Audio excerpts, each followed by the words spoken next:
Hey guys, Toby here. Wait, this isn't a compilation video. Why yes it isn't. Today's finally the day that I talk about this. I've been holding out this idea for a long while, and it's not like I wanted to. I've been given multiple opportunities to make this video a chance and a half, but there was one thing that stopped me from doing so. Time, Dr. Freeman? Most of my summer last year was relegated to working a mediocre part-time job, and the 2023 Symphogear rewatch experience was already too long than I anticipated, so the only logical choice was to make a separate video, because this one girl deserves it. Over the past few years, especially in my last video, I've sung my praises for Symphogear's cast, whether it's the gear users, the villains, and even characters that are not even part of this franchise at all. One has remained barely touched, which was mostly discussed in segments that were more focused on Miku instead. But it's time that I fix that.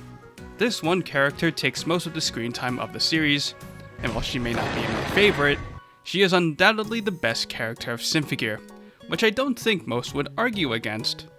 Today, we're going to explore why Hibiki Tachibana is one fucking awesome character, being well deserved as Symphogear's main protagonist.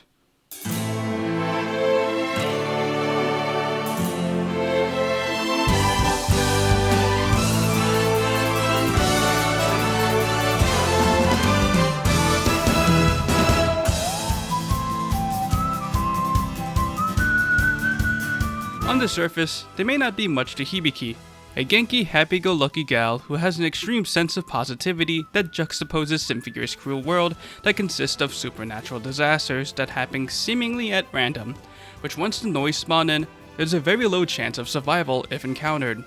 There's some real frustration when Hibiki decides to just stand and stare at utter chaos happening at the Z-Wing concert and almost gets herself killed, but survives at the cost of one of its idols sacrificing her life, and the other becoming emotionally detached for years to come.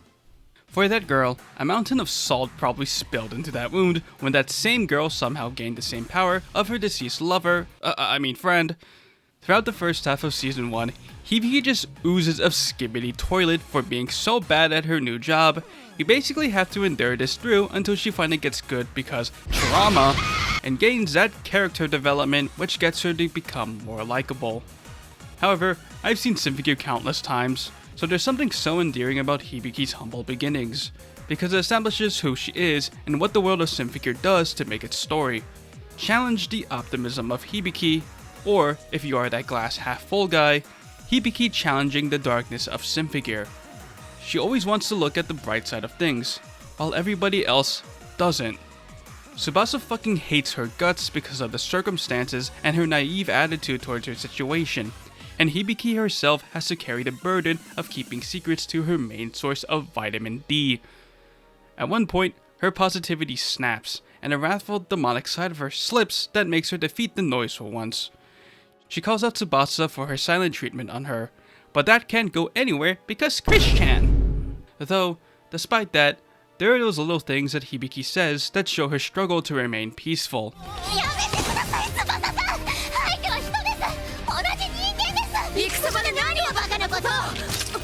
This scene may give a little comedic moment with two opponents jinxing each other, but it tells a lot about Hibiki. In her meek attempt, she wants to stop a fight from potentially happening.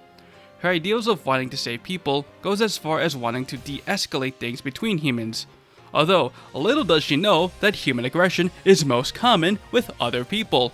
Case in point, Tsubasa to her. Either way, negotiations obviously fail, and again, she gets to watch someone sacrifice their life and achieve basically nothing out of it, and it's at this moment Hibiki is shell-shook. She finally learns the emotional troubles of Tsubasa, and feels guilty about it, understanding why she hated her guts and how she deserved it. But as always, she wants to remain positive about it. Sure, she may cry over her shortcomings, but she is willing to fix it for the sake of Tsubasa, and unlocks her massive potential of strength through motherfucking Bruce Lee flicks. However, it's barely completing the puzzle. Hibiki is mostly making amends to herself as Tsubasa is literally unconscious for a good amount of time, and she's still burdened with keeping secrets to her girlfriend and the mysterious case of Chris. Luckily, Tsubasa finds closure with Kanade and her past, and tries to make up with Hibiki without being wishy-washy gomenasai, and Hibiki is open arms about it. However, her other concerns intertwine right after at the same fucking time, but chooses to deal with the easier one. Her fight against Chris shows that if Hibiki needs to punch some sense into someone, then she's going to punch some sense into someone. She sells all of her personal information mid-battle just so she can get something out of her, and as arrogant as this little snowball is, she slips out her name, which Hibiki drops all the formalities, calling her and wanting to take the peaceful side right after she utterly destroyed her. Right here, Hibiki presents herself as someone not to be messed with, but also someone who's willing to open their heart because she'd rather do that.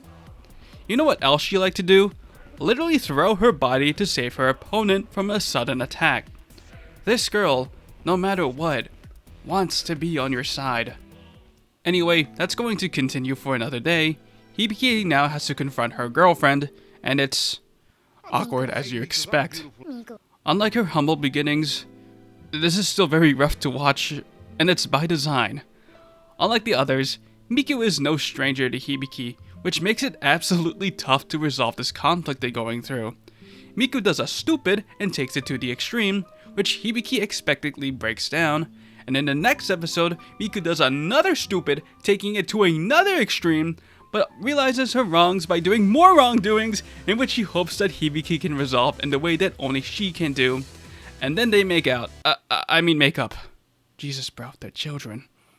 There's only one last piece to have total peace with everybody, and through her own venture of struggles, Chris makes her reappearance to Hibiki and Tsubasa as an ally, which the former is so fucking happy about that she goes for a hug, not once, not twice, but 4 times.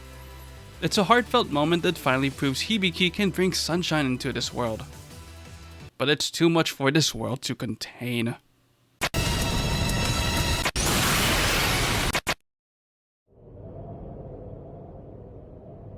It would be too easy for Hibiki to win just like that.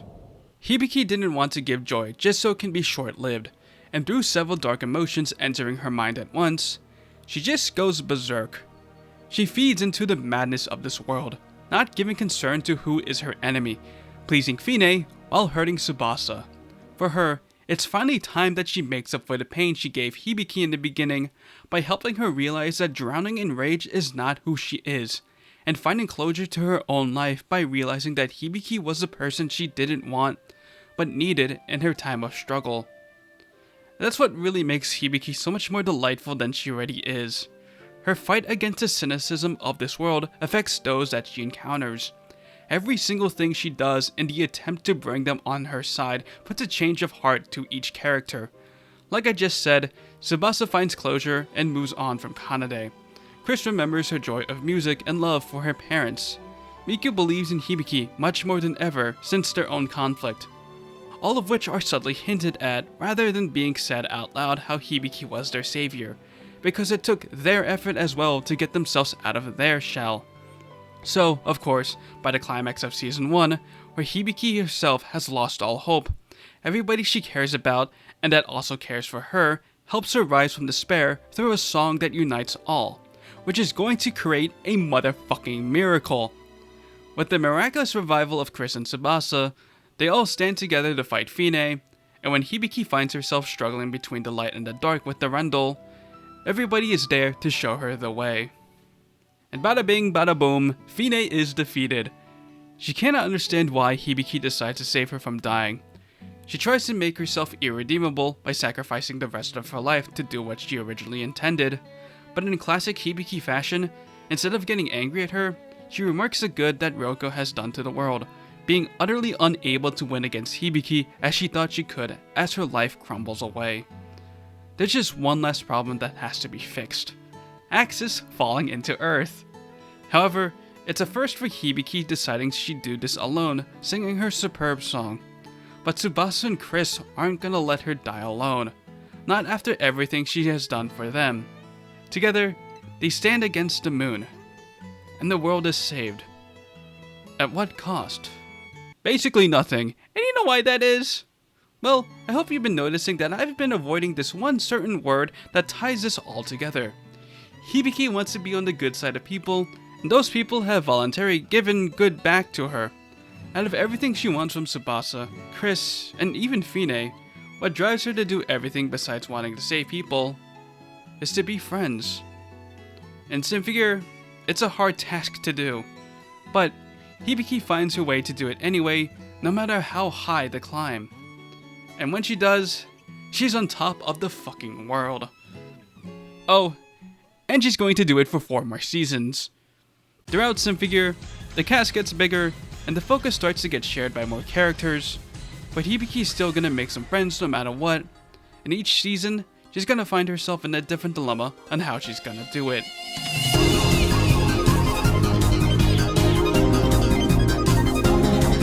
She introduces Shirabe and the increasing dangers of Hibiki's well-being. While she was able to hurdle against Tsubasa and Chris's demeanors, Hibiki's about to face a girl who has no idea what she's talking about, but somehow opens a wound with a fucking saw for everybody to see. It turns out, Hibiki was bullied after she survived the Z-Wing incident, and it brought a lot more trouble to her life than it was foreseen. She cries about it, which is painful to look at, and this starts a butterfly effect of Hibiki just getting in seemingly worse condition while trying to maintain a mask of happiness. Apparently, Fine is back to cause terrorism. This actually good with Shirabe and Kirika in their passion of singing, and through the instigation of Dr. Vare, Hibiki gets her arm eaten by this very weird monster. As expected, the stress that she is facing all at once turns her berserk once again, which the Gungnir inside her starts to consume her more and more. Her friends are worried for her life, but Hibiki wants to remain positive, even if she has to fake it, which proves to be ineffective right away. However, she feels like she doesn't have a choice to remain stationary, especially with her friends defenseless against the noise. Her actions literally burn her up, and her ray of dooming sunshine is about to beam even more when reinforcements come in to sing their superb song against her, and she clearly doesn't want that. She's seen what a superb song does to a motherfucker, because it literally created her, but she's going to stop them anyway by singing her own fucking superb song because she values the life of Lanker users over her own. Like I said in my 2023 rewatch, this leaves Shirabe shook, and the Fine that's actually inside of her is acting up because hamster. But Hibiki's highway to hell is concerning her friends ever more. Tsubasa and Chris are in shambles, and with Genjiro's request, Miku is desperate to save her girlfriend at all cost. You know what fucking happens because of that? Miku dies! Ha, as if. She becomes the enemy Symphogear instead, and through the matters of plot, there's only one way out for Hibiki and Miku to save each other. If she has to throw hands at her most important person, she's going to throw hands, because she's utilizing that one way out, and bam, Hibiki's power is gone. Alright, that may have been a bit chaotic, but that's literally how G presents itself. Hibiki may not be the focus of the season all the time, but damn, is she at the core of this entire season. Everything moves when she takes action, and it's pretty fucking hype. Hibiki finally takes a backseat with her being powerless, but what she does is still going to impact a lot anyway. First, let's talk about this great interaction between her and Chris. Someone made this analogy with ties, which I'll slide here, which showcases the subtle hint of how much Chris cares for Hibiki. Again, that reciprocation of warmth. Chris then goes out to sortie, where after seeing all the deceased soldiers, she decides to make up for her past mistakes. She does do it in a very roundabout, but Chris fashion, and while she finds herself embarrassed to see Hibiki again with Solomon's cane, Hibiki gives a little remark to make her not ashamed that she reached her goal. Hibiki and Shirabe make amends after they meet again. The latter realize how much shit the former goes through to procure her goals, and Hibiki being humble that how she does things may not be the best. And honestly, I kinda just realized that she was being aware of her wrongdoings of the season. Anyway, Shirabe realizes her actual feelings towards Hibiki, that she's actually super jelly, and fights her girlfriend to snap out of it. She actually pulls a Hibiki by saving Kirika from her own demise, and Fine comes in to save her soul because it's Hibiki this, Hibiki that Fine says enough is enough and finds her way to escape from the inescapable by letting Shirabe live at the cost of her own. Also, the miraculous revival of Shirabe allows Kirika to join suit, cause why not, her girlfriend literally unsuicides right in front of her. And if that wasn't enough, Hibiki's gonna save Maria from her own dilemma, because she needs a Gungnir and knows that Maria isn't befitting for a power that she cannot control completely. That's not to say she's calling her a loser, but she's rather letting her go of the burden of being the sole savior of the world.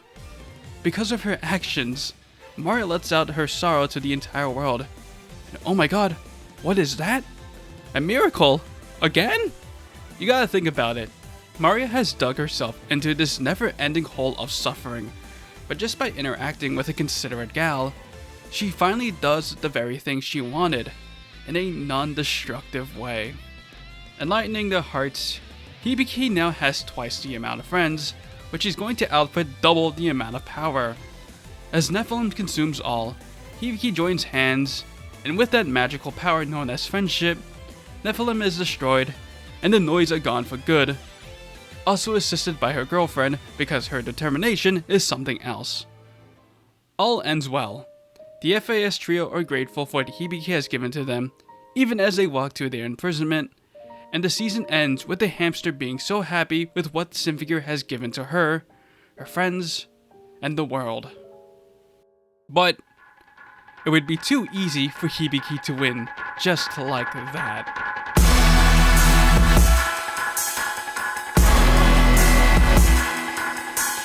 GX presents Hibiki in her darkest period, and it's a bold claim considering what she was challenged with in Season 1 and G. Of course, the season's going to start with Hibiki at her prime. Everybody's happy, and that makes her happy. She's gonna fool around with her girlfriend and make a fool out of Chris. Like she says after saving a dead person, she's so ecstatic to have Symphogear in her life. But, as all stories go, it requires conflict. Hibiki may have dealt against antagonistic people in her life, but what happens if life wants her to be antagonistic? We see it represented in her berserk forms, but you can probably argue that's the anger of Gungnir gaslighting her into becoming a demon. The first case in GX is Carol. She wants Hibiki to square up because she has the capacity to do so, but as you know, Hibiki never, ever goes on the offensive, always considering peace before she's forced to throw hands. She's going to stand on her ground by getting herself beat up because she needs a reason. She cannot have war without reason. Okay, I don't think she'd want war at all, and in a sense, Hibiki kinda wins standing on her morals throughout the entire encounter, though a brief mention about her father does leave her distraught. I wonder what that means. Now, I mostly think of Hibiki's inability to sing being mostly caused by the one thing, which I'll get into, and even though I'm going to try to make some sense out of this arc, I do want to express this. This arc is fucking stupid. I don't really like how it happens, nor how it gets resolved, and there's a lot of ways to interpret why this occurs. I hate watching it the whole way through, especially how it ends on such a sour note for the sake of being edgy. Either way, Hibiki's going to be not Daijibu thinking about whether or not her fists are meant for protecting or fighting, or in my narrative, can she wage war without reason? She cannot even throw hands at a fucking doll, and what's even worse is that she lost her will to sing upright, leaving her friends in danger. Only does an unbaked mommy save the day, which leads to Hibiki's most ironic moment where she's felt so insecure she snatches the pendant away from Maria. Not wanting to be antagonistic to strangers, she finds her way being mean to her own friends. But Maria's not going to lash out on her, and tries to hit some sense to Hibiki by trying to talk some sense to her, fortunately not following Nastasia's footsteps. Of course, Hibiki's not gonna understand anything unless it comes from the bottom of her girlfriend's heart, and honestly, now that I think about it, Hibiki really keeps these words in mind for the rest of the series. Don't be afraid to use your fist. Actually she said don't be afraid to sing. Shut up! Singing enables her fist anyway. And so, Hibiki finally squares up, and dies like 2 minutes later. However, something's about to change in her. She's gonna be the most antagonistic she's ever gonna be yet. By the time Gungnir is repaired and the first ignition fails, Hibiki's gonna hold hands with her friends and try overcoming the Ignite module. And would you look at that, Hibiki becomes one with her anger quite fucking easily, and you know what she does as soon as she has an opening shot against Carol? She fucks her up out of Dur Blah winning the war of getting Hibiki to throw hands at her. She also kills herself for funsies, which I'm never not gonna find hilarious. The world wanting Hibiki to be Angie is not gonna stop with Carol. Someone far worse is right around the corner, and he's been foreshadowed here and there. It was first assumed that he was just fucking dead, but he actually went to get milk. Unfortunately, on his years-long journey to get that milk, he encountered his daughter, opening up Pandora's box. Hibiki's hatred is off the fucking charts. I always remarked that Hibiki being unable to sing was because of her father, because after her recovery from the Mika incident, she has her recurring bad memories that now includes him.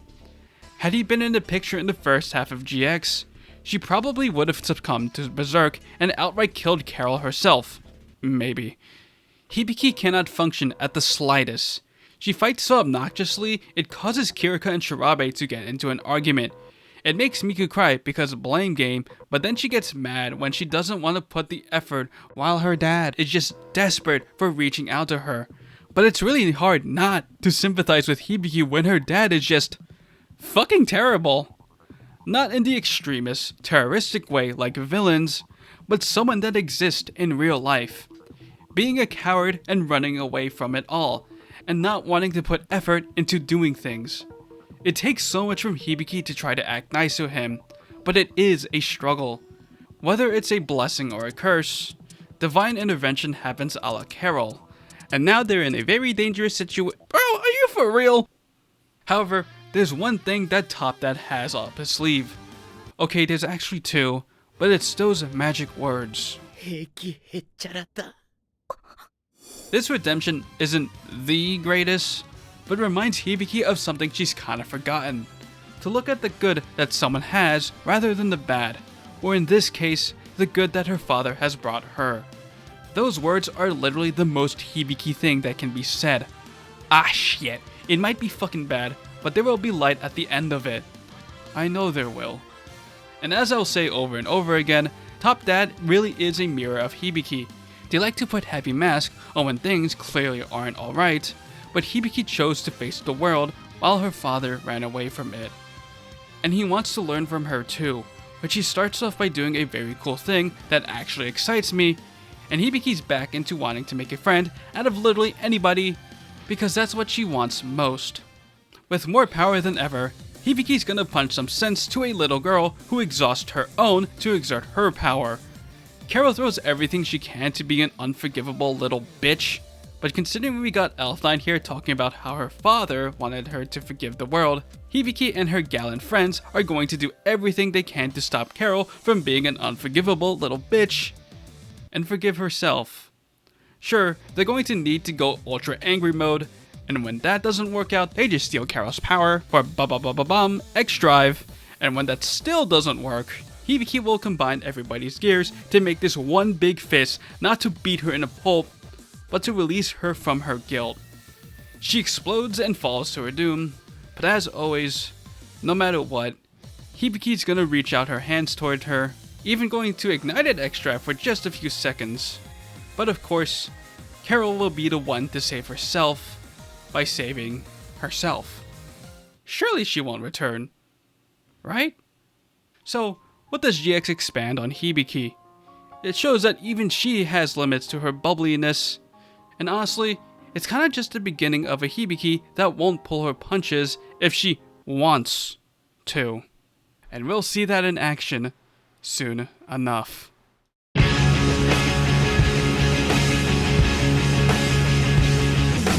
Hibiki's actually living the life now. If it wasn't for stinking homework.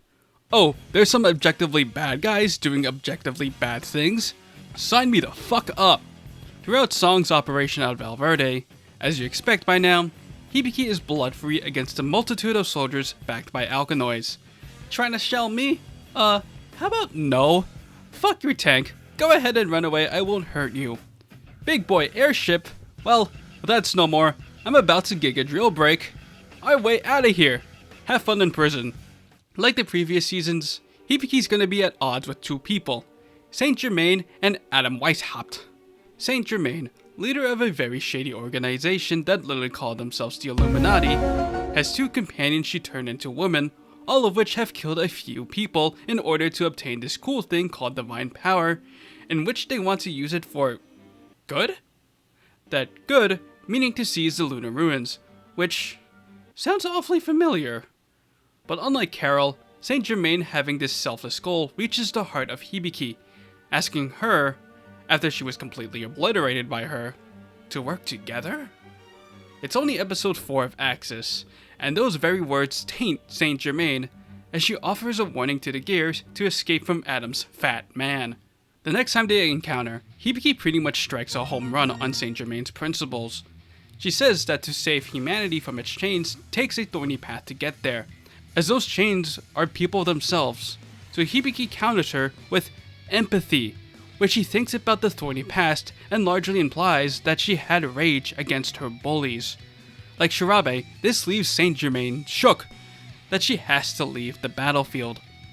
When they meet once again, Hibiki asks once more why they can't be together like friends with benefits, and Saint Germain spills the number of people she's killed to get to where she is, basically admitting she can't stop now due to her sunk cost fallacy. And like what Hibiki does best, when push comes to shove, she's really gonna shove a fist on her, with the help of Kirika, that ultimately causes Saint Germain to give up. Her anger can't compete with the willingness of Hibiki, as well as her sorrow for the loss of Cagliostro and Prelati. And as always, Hibiki's gonna offer her a hand as Saint Germain lies in regret, and finally convinces her to think otherwise. With a smile, Saint Germain is ready to take that offer. Alas, it would be too easy for Hibiki to win just like that. With the massive W that Hibiki takes having Saint Germain becoming her Saint Germami, is that her L's be many. First, well, they don't even hold hands at that pivotal moment. They don't even do it at all for the rest of the season. Kirika, so excited to celebrate Hibiki's birthday, decides to give her the last birthday present she'd ever want and reasons her actions with the fact that she doesn't even have a birthday herself. Tiki accidentally absorbs the divine power and is hella dangerous. It is confirmed that Hibiki is the strongest human in the world with Gungnir, but little does she know that she's about to get an even worse present by becoming the strongest being in the world without her consent. She can't even control it, and now her friends along with her mommy are beating her up so they can save her. I guess you really can't free humanity without beating them up first. As always, the only person she's going to listen to is the sweet pitch of her girlfriend, finally getting a good birthday present for once. But she's gonna lay unconscious for a bit while something's gonna happen in the meantime. What's that? That's right, America just sent a nuke to Japan for particularly no good reason, and Hibiki, turning people to friends, is about to bark her in the moon again when Saint Germain decides to stop that thing from detonating by exhausting the rest of her life to do so. With her selfless actions, deftly provoked by Hibiki's words, she miraculously reunites with her own companions, and together they pull all the bullshit they can to stop our prized possession. And they win. The lives of the Bavarian trio are fading away, but Saint Germain's happy. She's satisfied with her actions, and her friends remark a smile on her face while they become one with the world. Oh, right, the puppet in the room. That has to be addressed. I always found Hibiki's actions of killing Adam kinda icky for a character, but upon skimming Axis while I was looking for scenes of Tsubasa bitching for that compilation video, I found this one line that Hibiki says that I never really put much thought into. Honestly, this one line changes my mind. It is no secret that Adam is a terrible human being, literally because he isn't one and a defect among gods. Perhaps it could be sympathy for him, but considering he doesn't show any compassion for humanity at all, including, hell, especially the Bavarian Illuminati, and even fucking Tiki, I mean, this dude wouldn't accept forgiveness even if he was forgiven. Like I said in my 2023 rewatch, this dude fucking sucks. It's kinda in design, it's kinda just Satellite's incompetence. Bro wears so much fucking axe and probably idolized Ayakanoji unironically at some point in his life. Maybe to Hibiki, This is her father, but instead of being a runaway loser, he's a Sigma failure. Bro does so much to stop anybody from finding out the exhaust port to his plans. When it all fucking fails on him, he doesn't give up and was somehow holding back this entire time. The amount of arrogance he has gives Hibiki a rage that has been unseen before. She doesn't go berserk. She's already determined what she wants to do without having any moral setbacks. First, she joins hands with her friends to obtain a new gear upgrade. Then with their consent, she steals everybody's powers to compensate the lack of her own. And to deal the killing blow, the spirits of the Bavran Illuminati forward her power of hyper mode, and she just ors him to death. It's a hype-ass moment. Hibiki fulfilled her rage. And I was like, have fun with the future, Lamau. So, what does this all mean in the end? I mean, for the first and only time in Symphogear, Hibiki kills someone voluntarily, and she's not afraid of doing so. She's seen her former enemies crumble right in front of her. And, now that I think about it, everybody was cheering her on to stop Adam, and the only way she could do that was destroying him. On top of that, she makes a former adversary a friend, but unlike Chris, she doesn't make it out to the end. And she'll accept it. Now, like what Axe's post-credit scene suggests, there's only one last thing that Hibiki has to confront in her life.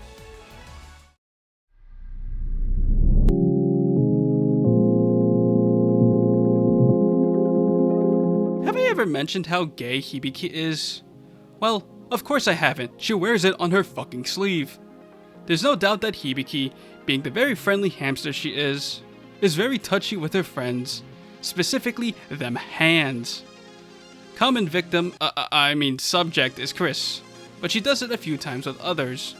She does it so often, I could make a compilation video out of it. Hold up, aren't you forgetting someone? Yeah, Hibiki forgot as well. XV, labeled purple, somehow her name adds up to 15. This season is Hibiki's long-awaited confrontation with Miku regarding their relationship.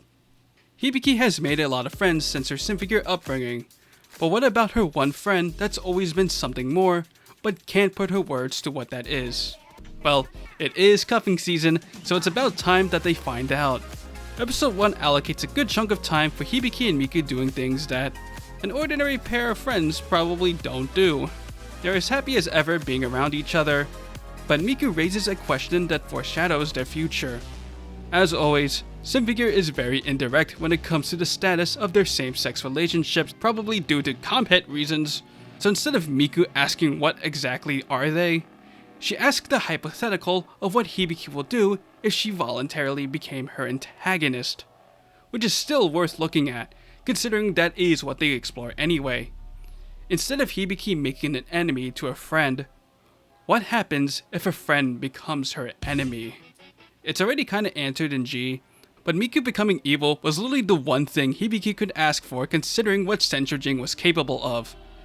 There is personal tension between Hibiki and Miku, though I don't know if I mentioned how Hibiki can be dumb as a rock sometimes, so it's mostly Miku swelling up on her emotions. But that's always been Hibiki, to look at the bright side of things, which means if she wants to look away at the negativity, then she will look away at the negativity even if it means it's left unaddressed. Hibiki wanting to cheer up Tsubasa rather than giving her some actual therapy is a very Hibiki thing to do. It doesn't help her in the slightest, and it makes Miku bust out her inner feelings. She doesn't like how fucking unaware Hibiki is at reading a room, and it turns out she's always had this guilt of leaving Hibiki at a concert by herself where she almost got killed. Understanding how Tsubasa feels, how she was the one that survived. It forces Hibiki to think, and they can't even resolve their fight due to the same circumstances that almost split them apart forever. Hibiki's turmoil doesn't get any better when she finds out that Miku might be dead again for the third time, but she's in the enemy's hands again, and instead of her nightmares thinking about the faceless no names, she's dreaming of a distant Miku instead. That is why it is so imperative for her to save Miku, no matter how hard the obstacles are. It was never easy then, it's still not easy now.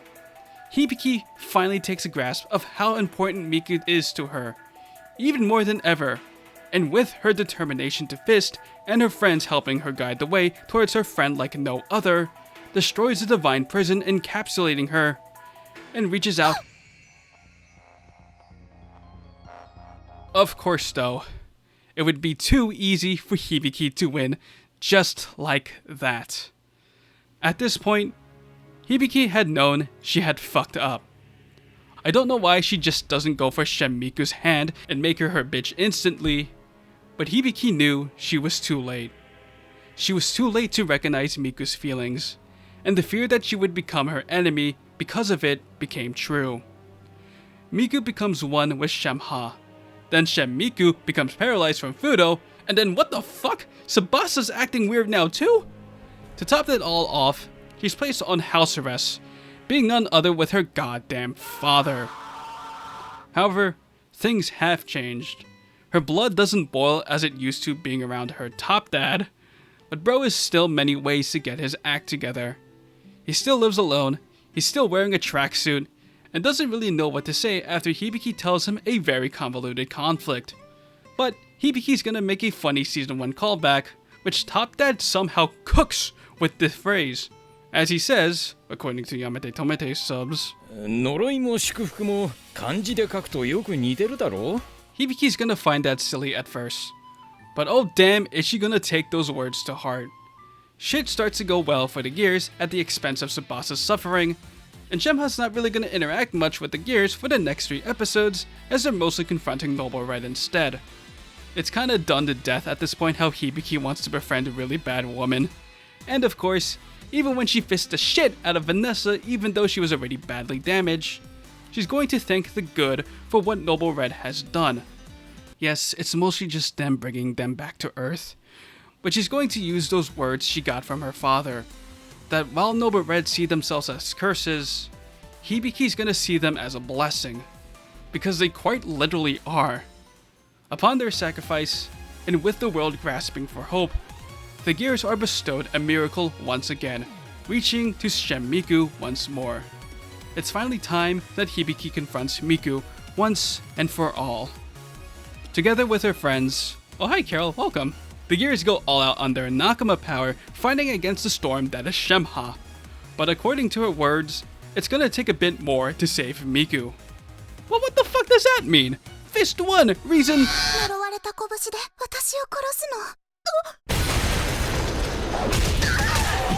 Climactically, the power of friendship does not defeat the terror of one person. A person waiting for an answer from a particular someone. Hibiki still hasn't learned. She may be with her friends, but she isn't with herself.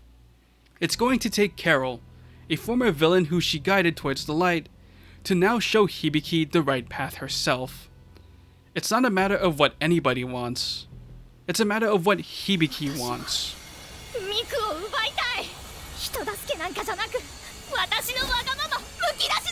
For the first time in her life, this selfless girl becomes selfish, and hell freezes over as a result. Carol is pinned down, and the unification of humanity begins, ready for Shemha to take over. Except for one. One girl who only thinks about doing one thing, and one thing only.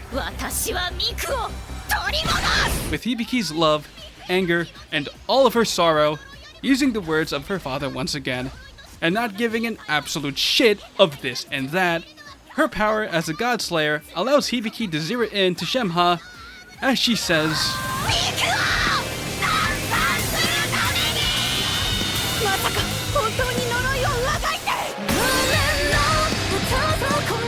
you know how much I love this scene, which is why I'd rather show it than talk about it.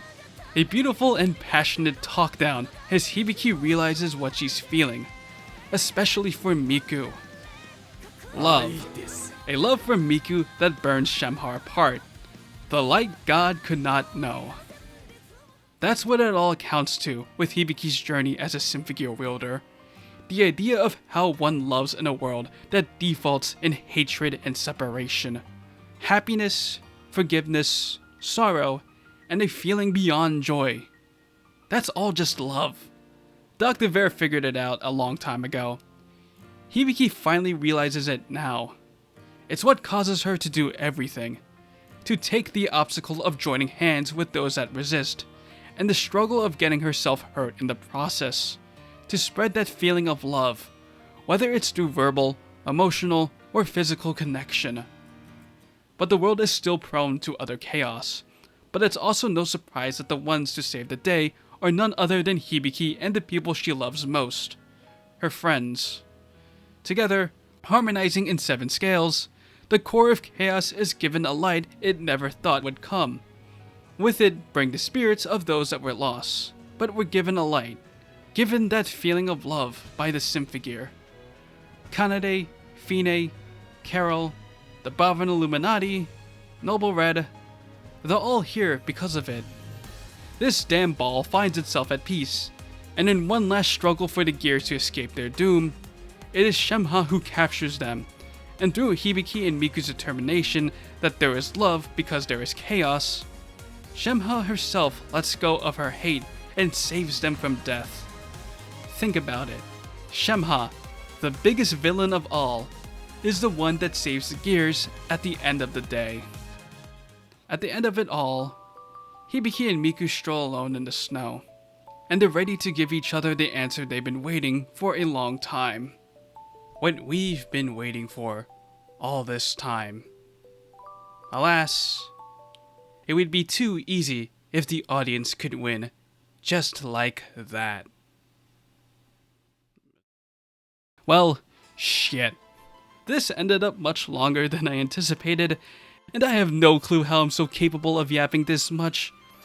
But it is crazy what this hamster evolves to, and I didn't get into every single detail about her, but I'll get my chance soon enough. She may be a simple old Genki character that just wants to make friends for the fuck of it, but this world won't let her do so that easily, and she will respond in the way that the wretched world wants. But she's going to break through the negativity anyway, because no matter what life puts on her, she's not going to stop bringing the light to literally anybody that's capable of having it. Adam didn't, which is why he was killed. All of which was capable because of Symphogear.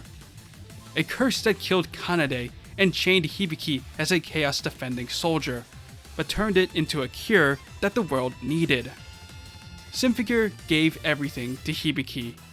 Hibiki gave everything to Symphogear. Fuck man, Hibiki is Symphogear. Which is why I would unironically say that Symphogear really is the friends we made along the way. So are you going to talk about her songs or what?